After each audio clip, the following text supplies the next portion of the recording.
Welcome to another edition of the CivBattleRoyale. My name is Dawkinzz, and this is episode 30 of Bioengineered Monsters and Seamen. Part 30 of the CBRX is an action-packed look into fate changing as navies and armies clash head-to-head, and nations are brought low and rise to greater extents. This part takes place globally, with action in every last location on the cylinder, and even outside of it. Starting on turn 500, let's get right into this. Welcome, lordies and gentlewomen, to the Sid Meier's Civilization V Battle Royale version X, part 30, starting at turn 500. I'm your narrator today, Fiona Danger, aka Lungora, here to infect your computer screen with words and or possess our video narrator Dawkinz's body for the next 30-ish minutes. You may know me as the primary creator of the map the current game is running on, a long-term member of the community since the first planning of CBR Mark I, or as a novice mod creator who has just now released her third one onto the workshop. I'll be going into this part just as blind as you are, so hold on to something as we dive into this latest part. User A Redundant Sofa on the subreddit blesses us with this amazing piece of original content this week, showing our favorite East Asian storemonger about to call for the manager, demanding larger cities than the ones she ordered and received from the poor Koreans, Evanks, and everyone else. As has become a tradition at this point, we have Varia's stellar hand-drawn map. I must admit the last few parts always meld together into a mega part in my head, and so while I would otherwise point out the recent changes displayed, I might accidentally tell you about a capture from part 25, and that would be embarrassing. Edzy1991 on the subreddit has provided the most interesting map to be released this last week, showing all the positions that were settled, destroyed, settleable, and not as of the end of part 28. It may be a week behind, but the information is still incredibly great to see and valid for the upcoming part to happen. Last place in alphabetical list and first place in the power rankings again is Zimbabwe. They're a powerhouse, and their recent conquests in the Horn of Africa being integrated alongside catching up in tech behind Uruguay solidify them as the real top contender. We start this part with a shot of the ever-present stalemate in the Himalayas as Taungoo continues to bombard Nuwakot down to the black. I hate to be pessimistic, but I don't think this city is going to fall as long as they continue rushing artillery forward into the only two tiles they can get into, as opposed to, say, maybe that land ship. Up in the Arctic, a glance of Métis spillover around Vorkuta and the Prussian colony of Elbing is shown.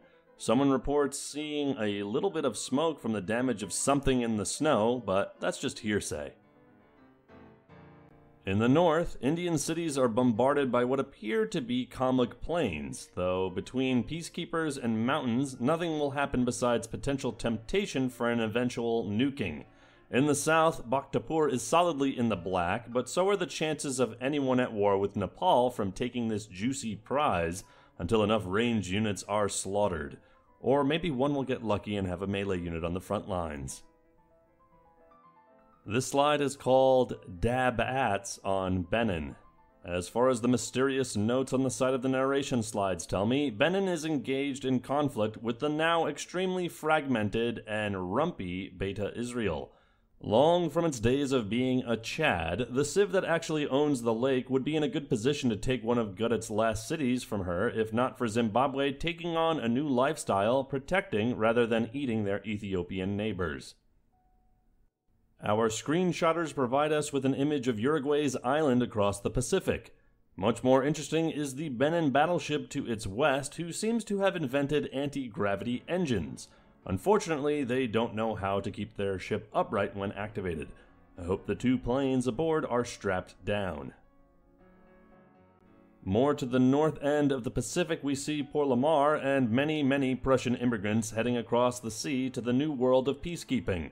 Uruguay has a few future world drones, I think, in the sea, but as long as that dispatched Gothic machine gunner is in the city, they're just going to have to float around being bombarded. Both St. Paul de Métis and Port Pitt are reconquered by the Métis after having lost them in the last war. Their armies stream northward, and some even use the congested territory of the Haida to make other inroads into Yupik lands. St. Paul will likely flip once from the ice sheet fleet, but with all those paratroopers around, I think it's captured for good once that happens. Venezuela's generals are having a bad day. Despite previously made inroads, the Apache tenaciously hold on and reconquer both Jaketown and Socanende. There's troops for the Caribbean power to keep the war going, but much like the Iroquois front, peacekeepers are streaming in fast, and it's only going to be a matter of turns before this end of the Apache Empire becomes impenetrable as well. Shikoku's on a roll, or at least an Air Force kick.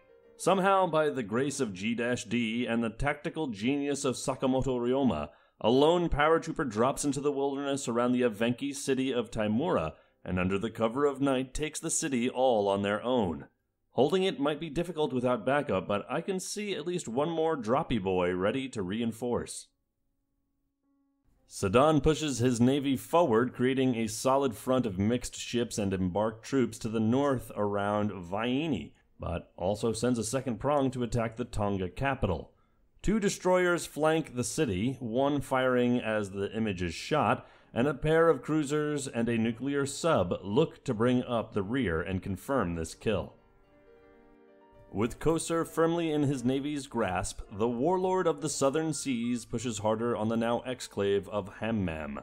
Local Soknam cultists offer sacrifice upon sacrifice to their eldritch gods to save them, but the only infinite power of destruction in these seas is Sedan. Sneaking past the walls of watching Uruguayans, literally, and Métis, Ablai Khan strikes against Sulamé, bringing it under his control. The city isn't worth much being all snow and ice and surrounded in units ambivalent to the war, but it's another capture on the list in the slow decline of the Evenks Empire. Damn, son, was what I said to myself as I flipped onto this slide. Shikoku is doing work. Sure, they've got a strong tech lead, and sure, the Evenks are pressured on multiple fronts with as many great people as military units in this slide, but I figured it'd take a couple of turns, not just one, for Ryoma to send these power-armored infantry north and take the next city on the list. At this speed, I'm now expecting every Evenki city visible to be taken by the end of the part, and with power armor infantry already engaging Kisla Khan and Miryuga in the black, I'm betting on it. Ah, Nishapur, this city whose owner, thanks to me being informed by OC that didn't quite make it into this part, is climbing the rankings simply because it's not valuable enough to eliminate. I'm not entirely sure who's attacking Gudit's privateers in this image. Benin? Tongu? Maratha disliking all the piracy going on? Either way, this shot shows some awesome potential. I'd love to see if Maratha wants to have a proper boat fight with Madagascar. Boy, is this a surprise. Jamuka actually having to use his armies for something. Leaping into Shikoku, Manchuria, having appeared as a small army of India's unique Garuda troopers.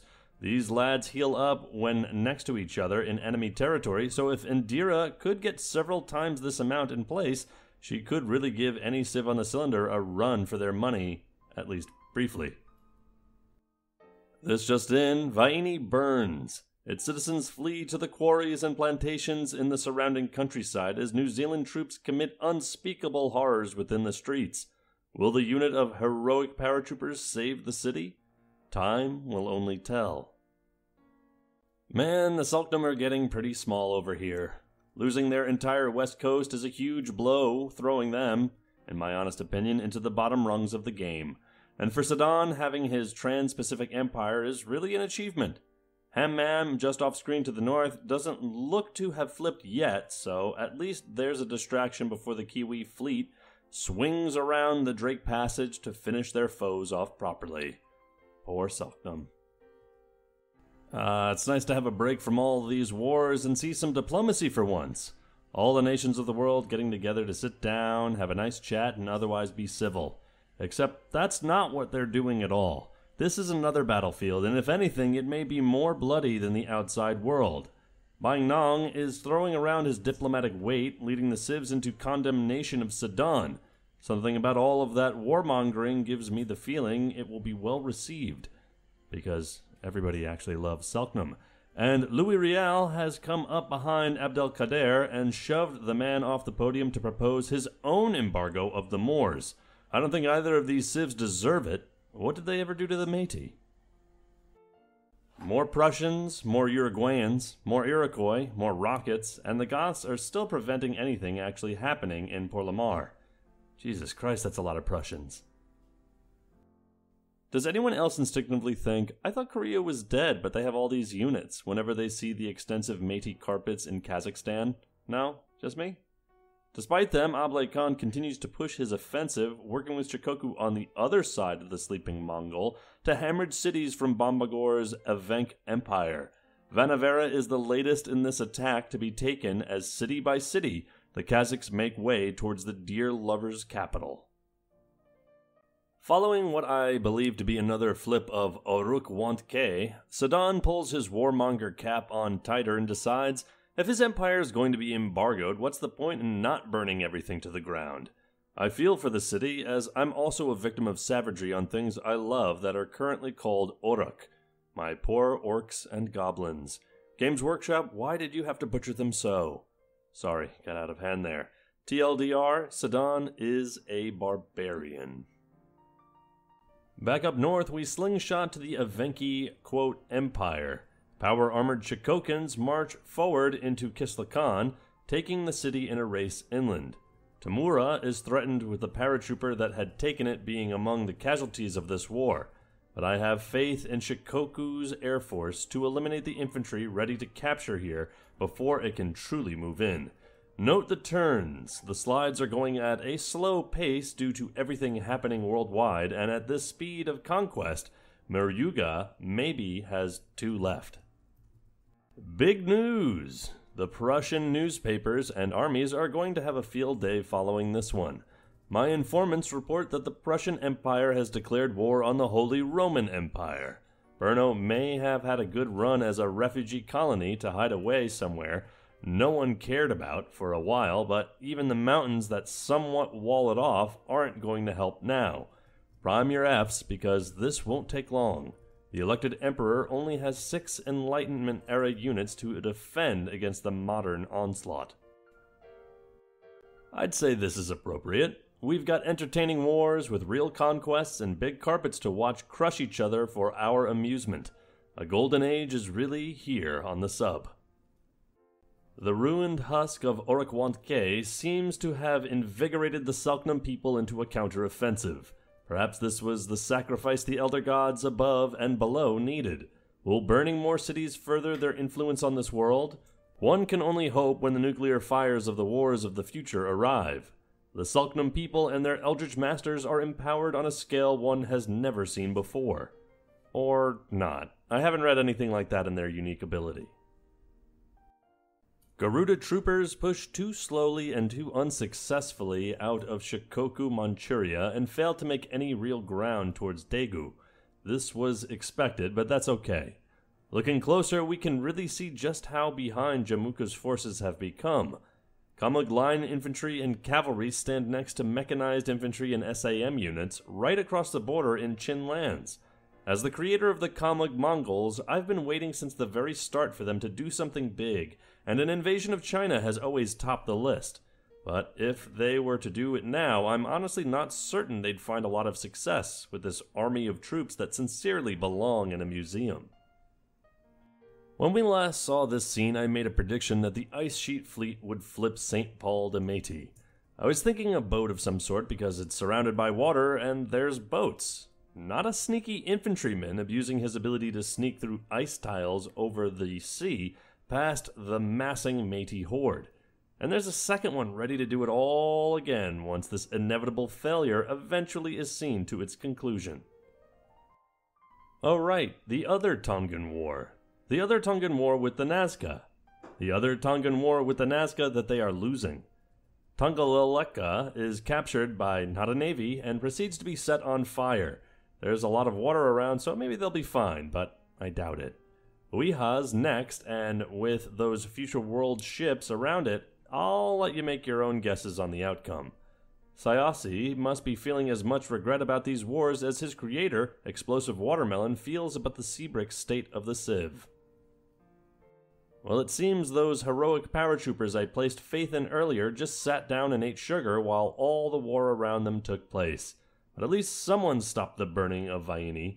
Saddam seems to have misplaced the majority of his navy around here too. Maybe they're down south, taking the capital. This isn't the shot proving Saddam knows how to fight naval wars good, but it's another look into the northern reaches of the cylinder where, as far as I can tell, nothing is happening. Maybe they're expecting me to make up a short narrative story about the freezing Papuan scout that has found himself on the edge of the world. Not today, Blue Cassette. You aren't my real dad. Maybe it's my sleep deprivation or the fact that I'm here mentally prepping a D&D session at the same time as typing this up, or I'm just seeing things, but as much as I appreciate more glamour shots of the sexy Kamlug Empire, I'm seeing a whole load of nothing new. Maybe that's the point, though. The Himalayas with all this border gore are the most stalematey of stalematey. I guess Hiawatha really liked the HRE because he's expelled every last Prussian from his borders. These blue and black, or are they white and gold, soldiers' vacation are over, and there's a war to win, and so back across the Pacific they sail. Update on Porlamar, the Gothic machine gunner still owns the place. If I were La Vieja, I'd be frothing at the mouth. Roasted ham. Or ham, rather, which is pretty much the same letters, but the result of me trying to type on Discord while barely coherent at 4 in the morning. The Sultanum, short of a ninja peace deal, were never going to hold on to this deliciously honey mustard-basted city, but it's newsworthy all the same. Someone fetch the applesauce. I don't know how he did it, but the mad lad managed to convince the Gothic machine gunner to rightfully fuck off and let the city be captured. Porlamar is finally in Uruguayan hands, and while I'm an Iroquois fan at heart, this is refreshing as heck to see. Now that he controls the mystical powers of the Bermuda Triangle, will the fears of Uruguay being unstoppable from earlier in the game come true? Or might he just have a lot more boats and planes go missing? Oof. So after those initial flips back to Apache control, the stranglehold of peacekeepers has been so severe the Venezuelans have found no more room to push into North America. The expelling of Prussians has done nothing for the Iroquoian front either, as too many foreign nationals stand in the way of what was once one of the most exciting wars in this battle royale. Also, New Zealand and Tonga make peace. It's a thing. My eyesight isn't good enough to squint at the minimap and determine exactly how much was handed over, so let's hope we see soon. Insert slide 14 text here. Maratha did shake some little things up, at least, by citadeling India even harder in Kanpur, and Merv is fully healed and healthy, ready for an annexation, but that's about it, friends. Nizapur needs pop at 20. It's for the church, honey. Next. What? Here we are, the shot of our two seafaring scufflers. Ending their friendly tussle, it seems Vaini disappeared somewhere in peacemaking, and Kolavai and Hiifu were set alight. Palmerston North has, after an entire game, been returned to their founders. While the ship poster in me is happy that Tonga time will continue for now, look how close Saddam was to taking Sayasi's capital. I guess Australia is making it impossible for now, but that's no real reason to give up just 1 or 2 turns too early. Yar, the pirates of Ethiopia be sailing southwards. Be it a quest for booty or for something else entirely. Or at least I be thinking these be beta Israeli. I seem to have got some doubts part way through writing this. Someone go check on Lung. I think they are too tired. Tonga rushes a fleet around the north to save Tongolelka, which is burning steadily down to ashes. Hehifo, and their citizens will have none of the same hope. Uihaz bombards a Nazcan vessel while hastily healing its garrison and rebuilding holes in the walls, only able to do such because Nazca seems to have lost any of the melee ships it might have had. With the Tongan navy barely existing, this should really be a cakewalk. There was nearly a complete ring of peacekeepers from East Asia around Port-de-Prairies last time we saw the city, but following what appears to be a flip, they seem to have been utterly expelled, and the city is surrounded with freshly dropped paratroopers. There's no more sneaky ice infantry to save the day here either, which is nice. Except the one in Fort-de-Prairies, I guess. The Himalayas only get more stuck in the last so many turns from seeing this area. Nobody seems to have moved anywhere but Taungoo, and they suffer from a chronic lack of vitamin melee. And we're back to the shouting match, also known as the World Congress. Sadan's show of force sees him become exiled from world trade, which will likely send the already war-mad man spiraling further now that his economy will have to be built solely around looting and pillaging of foreign lands. The civ that honestly didn't deserve it, the Moors, are also embargoed for no good reason by the Métis.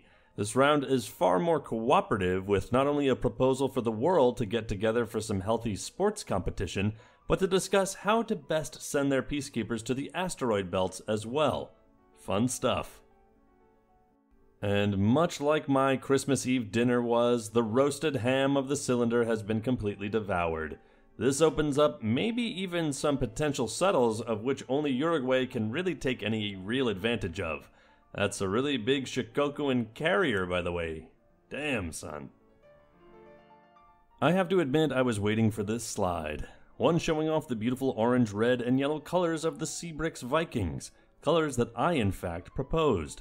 See, when the CBRX was finished voting and the color changes were being proposed, the bright purple of the Viking Civ that had been selected was simply too similar to the Nanettes, especially when in some of the test games the two even had touching borders.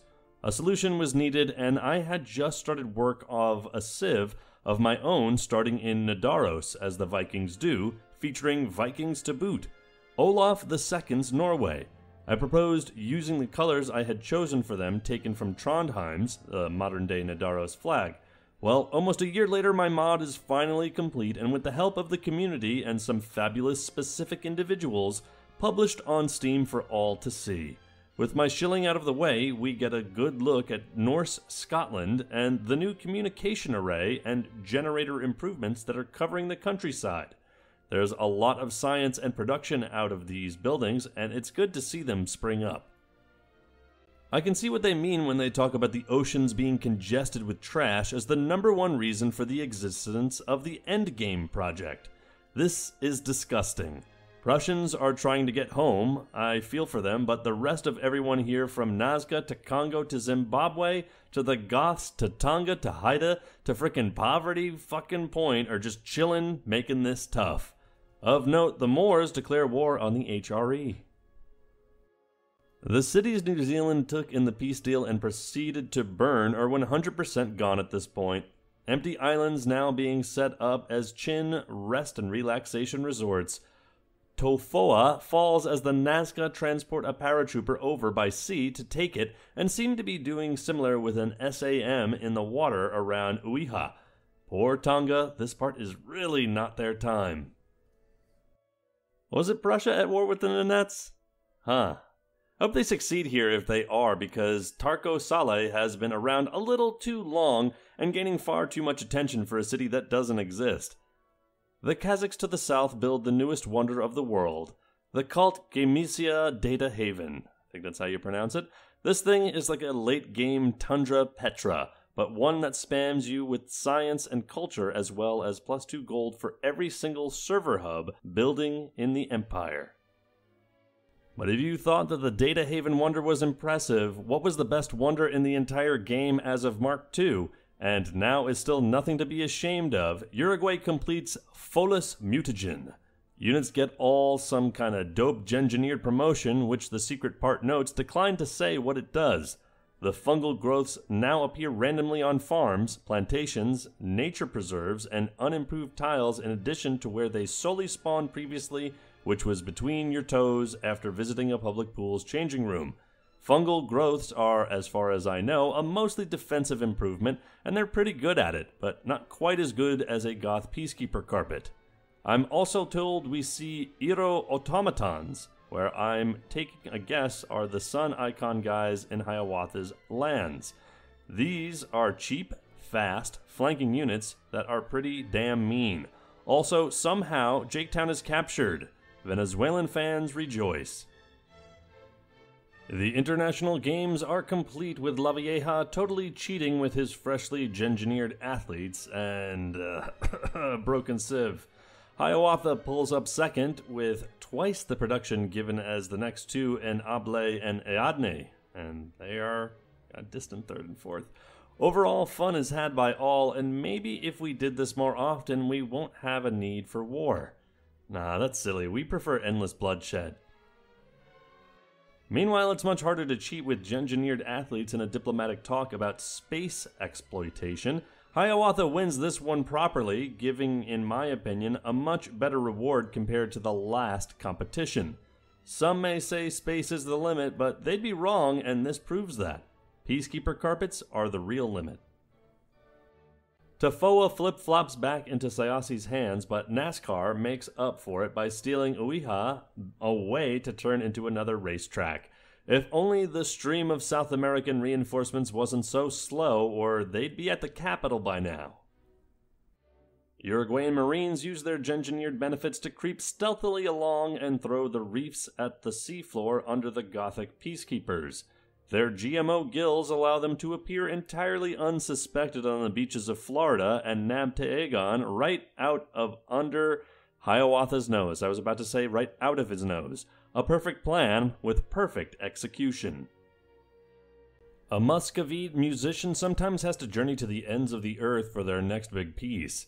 It's artwork and master artwork at that. It needs masterful adventure to inspire it. And such, with his pike-armed comrades, the musician has arrived in Svalbard, the coldest, most northern region of the world he could ever imagine, to find his inspiration, to make his song, to awe the entire world with his music. If only he could leave. These Semi are rather insistent on a closed border to him, and it's been a very long time. I guess Drake's Passage was too difficult to sail around, probably all the Uruguayan drones in the way.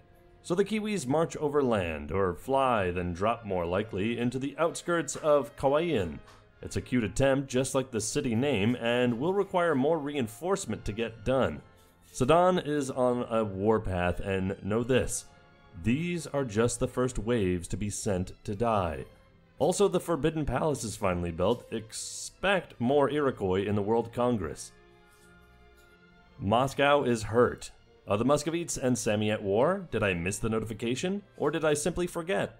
I don't think it's the Goths. There'd be more damaged units on the border that could fight. Same deal with Prussia. Boy, I hope it's the Sami. Ivan's life on the cylinder has been too long for this achievement and is due for an ending. Moorish North Africa, doing well. It's a multicultural place to be, what with forces from all over the world coming to live here in harmony. Except the Indians and Burmese. They just started a war. Tongu is looking to spread its oozy self all over Indira and not in the kinky way. The first of the fighting may even start here in North Africa as immigrant populations have settled down around Mascara and may be led to violence as their home countries come to blows. I think this is the place for a eulogy. The last valid Muscovite melee troop is a rifleman stuck on the other side of a semi-power-armored infantry. Ivan did poorly. He settled cities in a straight line, never building a real core around his capital, and as politics heated up, he was unable to hang on anywhere but his capital itself for a very long time. Lucky peace deals, peacekeepers, as well as Sami allergies to melee saved him for a long time, but it was not enough to last till endgame. Rip Ivan. The Manx declare war on Uruguay. Is Lavieja's time up? Here we see the most likely landing points where the notorious and ruthless Manx Navy, Army, and Air Force is likely to land first. Its navy is nothing to the mighty Manx privateer carpet, and its forces are consisting mostly of recon and support units. Watch out. Okay, so that's not actually the case at all. The war's the other way around, and if the Uruguayans can push through the Atlantic garbage patch, we might be seeing a Hispanic Britain. Or not. The AI does like to make pointless wars. The capital capture in the sidebar is still Moscow.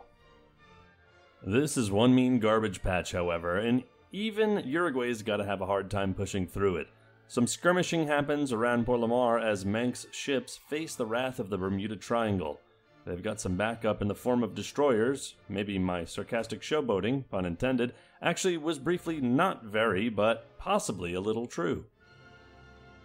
I'm told by those with better eyesight than me that the Prussians have surprisingly actually invested in planes. 10 of them home base in Stettin and another 2 in Potsdam. A solid advance of paratroopers puts a lot of pressure on Brno, and while there's only 12 more images in this album, I'm looking forward to a second annihilation. Back to the talking board. Today's United Nations, I may have been calling it the World Congress, whoops, has the world deciding on some new ideas. Louis is considering Venezuela a menace, and that's a fair argument. They're conquering cities that he wants. On the other hand, this would empower Venezuela's neighbors somewhat, giving Uruguay even more ability to stomp them into the earth when Lavalleja gets around to it, that is. Nang, on the other hand, might have got a few glimpses of the cheatsy, bioengineered Uruguayan athletes from the World Games, and has proposed evening the playing field internationally. A solid pick. Miryuga has fallen. I am an oracle and a prophet. It took a lot longer than initially proposed, but it happened. One airborne corps, I think that's their name, has swept in and stolen the city in the name of the Shokokan Empire. While I'm not sure we'll see Sakamoto Ryoma push into Mutere, until next part that is, 4 cities in around 30 turns is good numbers. Hiawatha leads the world's science again as he completes the Human Genome Project with 14,500 production invested. Whoa. The Iroquois are the first and only in the world to have unlocked catgirls, which will lead them to gain far more from not only their culture, but science, trade, and production too. Y'all are weebs. Interestingly, the Moors are the second most interested in having real-life anime waifus, but simply lost out to the North American powerhouse. I don't think you know what the Human Genome Project is. Because Blue Cassette is cruel, the only thing we see of the Great India-Tongu War is a skirmish in the far south of the Indian Ocean. A fleet of sailing ships pursue an aircraft carrier into the lands of ice and penguins, attempting to capture it and paint it purple. They seem to just be dying doing this. Smart stuff. Brno is gone. The HRE have no melee units left. Prussians have taken the city and vassalized its people, and I feel utterly unqualified to make a good eulogy here. I've never been much of a fan of the HRE. I really disliked the design and never wanted them in the CBRX in the first place, so I don't think it's a surprise when early I wanted to use their leader name. I had to default to Elected Emperor, as I don't and still don't even recall which one they currently, or I guess previously being dead, have. That was a long way to just be rude to the mod creator. They were a good boxing bag for all of the better civs in Europe. Their legacy continues as the source of allowing Venice and Vikings to be a solid mid-tier civilization via captured cities. If you feel this is unsatisfactory, I'm sorry, but we have a subreddit where a much better eulogy can be made. Rest in peace, Elected Emperor. And now that's not fair. Don't do that to Last Sword, and don't do that to the HRE. They were a cool empire, and it was really exciting to see who they chose as their leader next, so I'm going to give them a proper F. Also, Uruguay makes another wonder, this time the Citadel stations. Science specialists are now more sciencey and also capitalists, and engineering specialists are more engineering and also capitalists. Aside from a bad case of Australians, I'm not sure anything has become much different since last we were in the Pacific. That said, there's an SAM unit sailing around Tafoa, and if Nazca gets their turn in before Tonga shoots it to pieces, they could take and keep it, for a little while at least. Jesus, that's a lot of Australians. And we're back in the north again, with Shikoku moving in on Mutere slowly, but their wonder building is faster. Sakamoto Ryoma constructs the Nimacine facility that fast levels units built in the city it has constructed, with XP equal to 10 times the highest level unit in the Empire. If the AI were better about conserving units and maxing their upgrades, or knowing the best city to build units in, this wonder would be a game changer. Yet, even as it is, it's going to give the Shikoku a distinct advantage. Carmelo is founded, and while Caramel is a distinct downgrade from Ham, I'm somewhat proud of calling it. Uruguay, despite it only being one and just made, having a Pacific Ocean port is a big deal and puts the already top-tier Civ in a better position. Unless Sedan decides he wants to burn it, that is. Also, Nubia gets nukes. Nukebia. We Tlacopan over the map to the last remaining Aztec city. It's in the black. If the Haida are at war, they're in a good spot to take it, and if they're not, they're in a good spot to defend it, because the Apache just declared war on Monte. The Apache have nearly no visible ground troops in this shot, and if they had them, it wouldn't really matter considering the peacekeeper spam going on. What they do have is a navy, and Haida has the ability to leave into both Apache and Venezuelan waters. So the moment an opening appears, the Aztecs would be gone for good. Tafoa's SAM attack was thwarted, and Tonga is going to make sure that their core cities never fall. This fleet of subs may never capture their cities back for them, but Nazca are sure as hell not reinforcing past this field of missiles, at least for a little bit, as it seems a naval force is being gathered for a return push. For the second to last shot of the part, we scroll over to the western side of the Tongan Empire, and I quickly go back to the last slide to make sure I didn't miss a war with them or something. We're in the green, so are the Aussies, and this is just a departing image of how small the once spanning nation has become. Tonga time is finally approaching midnight. And here we leave the part. CBRX Part 30 was a joy to narrate, and I'm hoping you enjoyed it as much as I did. We never got to see that Tongu versus India showdown, so I hope nothing important happened while our eyes were elsewhere, and all will be revealed in both the full turn videos as well as the next part. I've been your narrator, Fiona Danger, and I won't see you next time, but I'll certainly be beside you watching the next installment unfold. And just like the Nanettes seen on screen, nothing after this exists. Except for me, and that's me, Dawkinzz. Thanks for watching, I appreciate that. I can't believe we're at part 30 already. It's pretty crazy, and I hope to see you next week, where we will go into episode 31 to see how everything unfolds. If you like this, please like and subscribe, and also check out my mod that I made. It's in the previous video, and you can check it out on my channel or on Steam. It's The Neutral Nation. That's my last pitch, and until next week, we'll see you next time.